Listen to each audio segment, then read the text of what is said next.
ಇನ್ನು ರಾಜ್ಯ ಕಾಂಗ್ರೆಸ್ನ ಅಧಿಕಾರ ಸಂಘರ್ಷದ ಮಧ್ಯೆ ದಲಿತ ಸಿಎಂ ಕೂಗು ಕೂಡ ಜೋರಾಗ್ತಾ ಇದೆ. ಪರಮೇಶ್ವರ್ ಸಿಎಂ ಆಗಲಿ ಅಂತ ಅವರ ಅಭಿಮಾನಿಗಳು ಮುಡಿಕೊಟ್ಟಿದ್ದಾರೆ. ದೊಮ್ಮಲೂರಿನ ವೆಂಕಟೇಶ್ವರ ದೇಗುಲದಲ್ಲಿ ಬೆಂಬಲಿಗರು ಪೂಜೆಯನ್ನ ಮಾಡಿದ್ರು. 101 ತೆಂಗಿನಕಾಯಿ ಒಡೆದು ಬೆಂಬಲಿಗರು ಉರುಳು ಸೇವೆಯನ್ನ ಮಾಡೋ ಮೂಲಕ ಪರಮೇಶ್ವರ್ ಸಿಎಂ ಆಗಲಿ ಅನ್ನುವಂಥ ಮನವಿಯನ್ನ ಮಾಡಿದ್ದಾರೆ. ಡಾಕ್ಟರ್ ಪರಮೇಶ್ವರ್ ಆಪ್ತ ಸುರೇಶ್ ರಾಜ್ ಬೆಂಬಲಿಗರು ಪ್ರಾರ್ಥನೆಯನ್ನ ಮಾಡಿದ್ದಾರೆ.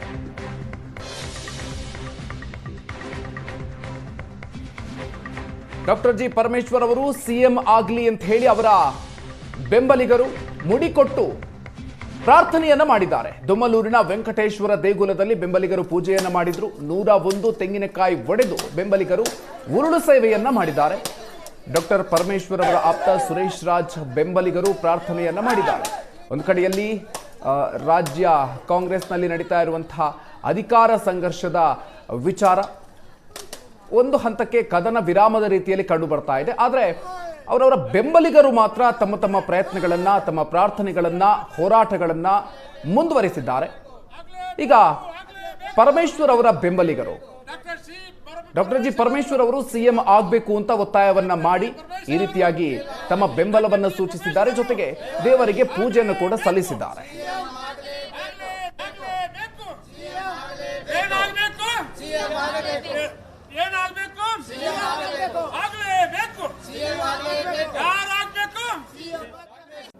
ಸಿದ್ದರಾಮಯ್ಯ ಅವರಿದ್ದರೆ ನಮ್ಮದೇನೂ ಅಭ್ಯಂತರ ಇಲ್ಲ.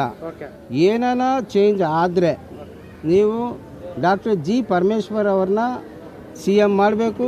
ಸಿ ಎಮ್ ಮಾಡಿದರೆ ಇಡೀ ಕರ್ನಾಟಕದಲ್ಲಿ ಎಲ್ಲ ಜನಾಂಗ ವರ್ಗದವ್ರಿಗೂ ನ್ಯಾಯ ಸಿಗತ್ತೆ, ಡೆವಲಪ್ಮೆಂಟ್ ಆಗುತ್ತೆ. ಕಾಂಗ್ರೆಸ್ ಮುಂದೆ ಎತ್ಕೊಂಡು ಹೋಗ್ತಾರೆ. ಅವ್ರಿಗೆ ಒಳ್ಳೆಯ ಅನುಭವ ಇದೆ.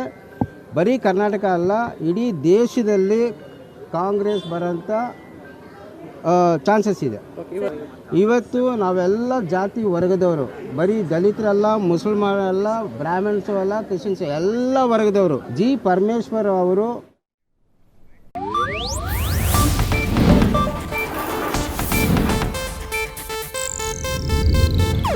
ಇದು ಏಷ್ಯಾನೆಟ್ ನ್ಯೂಸ್ ನೆಟ್ವರ್ಕ್ ಪ್ರಸ್ತುತಿ.